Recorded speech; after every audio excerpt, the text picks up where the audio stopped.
Hello అందరికీ. నిన్న ceremony చేశామండి. ఆ చేసినంతసేపు మా మనసులో ఎలా ఉన్నాయో తెలుసా? ఎందుకురా నాయన ఈ పని మేము చేస్తుంది అన్న బాధతో చేసాం తెలుసా? ఎప్పుడూ కూడా నేను చెప్తూ ఉంటాను కదా! మా పనిని మేము చాలా శ్రద్ధగా చేస్తాము.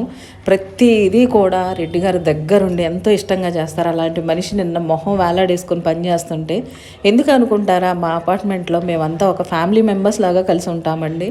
ఎవరైనా అడిగితే ఒక కుటుంబం లాగానే ఉంటాం, కానీ మా ఫ్లాట్ వేరు వాళ్ళ ఫ్లాట్ వేరు అనేలాగా కూడా ఉండం.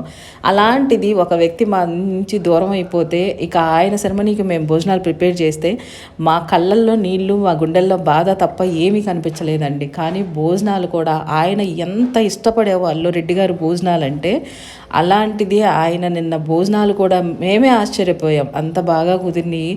బహుశా ఆయన తృప్తి పడుండొచ్చు. మేమైతే తృప్తి పడలేదు అంకుల్, మిమ్మల్ని ఇలా చూసినందుకు. We miss you a lot.